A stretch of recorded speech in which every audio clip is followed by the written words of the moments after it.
Welcome back in our channel. Today we will talk about interval of validity, and we will take an example for pure math. And in the next video we will have some applications from engineering and physics. In the last video we found the formulas for integrating factor and y. And we proved that the constant of integration of this C3, we combined it with K in the formula. So when we find the integrating factor, there is no constant. This is very important. In the solution, at the beginning, when we try to find the integrating factor, there is no constant here because we already combined it in K. So this is our example in terms of y and x, which is pure math. And in the next videos, we will have some applications. Y prime plus 2xy equal 2x cubed. And our initial condition, y equal 1 at x equals 0. So here, p of x equal 2x, q of x equal 2x cubed. First, we find the integrating factor, which is e to the integral of px dx. Here, px 2x dx, and the integration of this term is e to the power x squared. So this is our integrating factor. We plug this in our formula for y. So this is 1 over ix here. This is integration of ix times q of x, which is 2x cubed, plus k over e to the x squared, because here it is, this term, all this term is divided by integrating factor.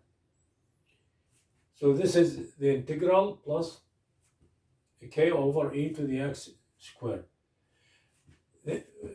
We integrate this term integration by parts, which is integral of u dv equal uv minus integral of v du. Here, this is from calculus. So here, and most of the time we choose u, the function that will vanish at the end, and not repeats itself, not like ex repeat, because in the integral of ex is the same, ex, and integral of sine will change to cosine and then back to sine. So we choose it, the vanish function that at the end will disappear. So what we did here, so here is integral of u dv, u equal x squared, and dv equal e to the x squared times 2x dx.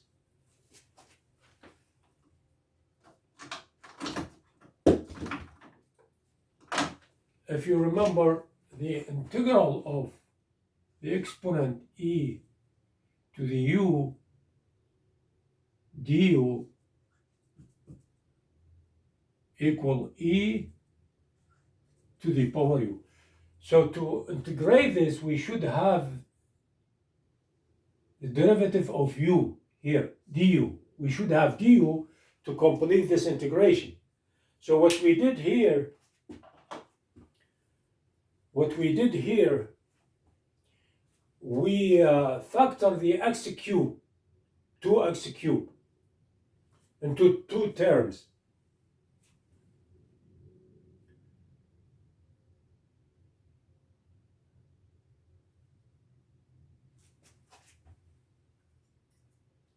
Two x and x squared, so that this 2x dx is the derivative of the x squared, 2x dx, so that it will be easy to integrate e to the x squared.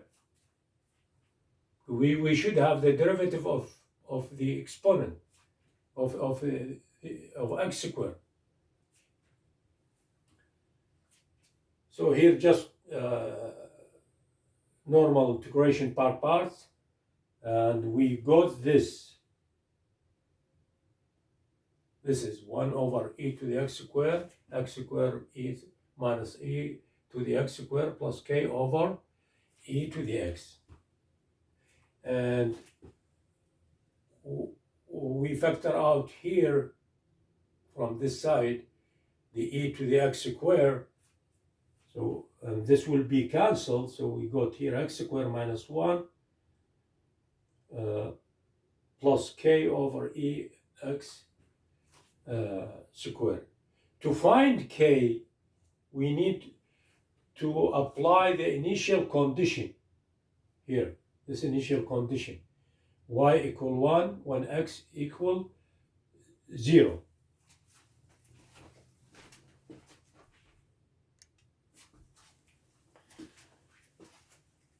So we plug our initial condition. For every y we put 1, and for every x we put 0. So here 1, x will be 0 minus 1 plus k over e to the power 0. E to the power 0 will be 1. So k equal 2. Then we plug k in the solution we got. And here, y equal x squared minus 1 plus 2 over e to the power x squared. And this is the final solution. And now the interval of validity will be, because all the x's, any x will satisfy this equation. So x will be from minus infinity to plus infinity. Of course, it doesn't equal the infinity itself, or minus infinity.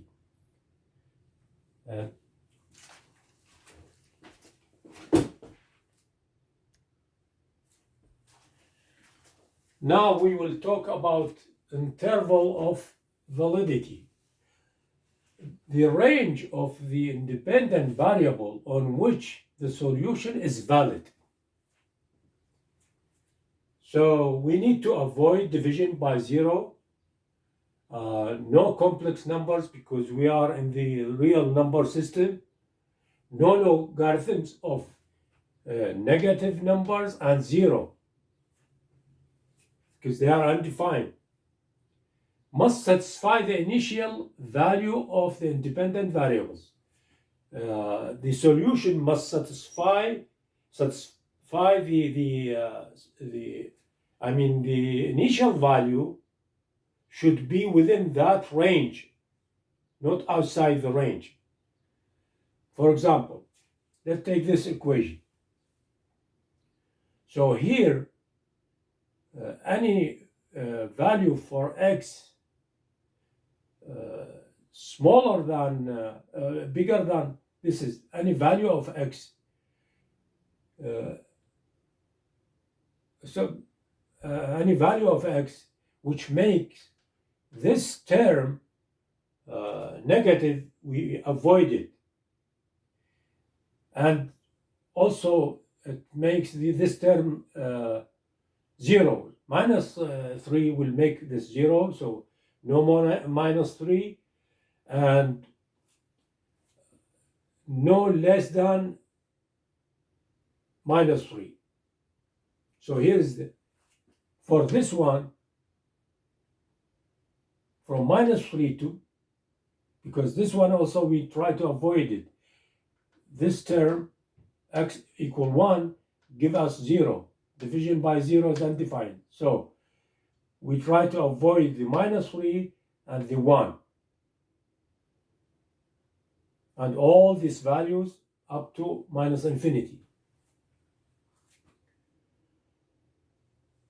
And here also the same.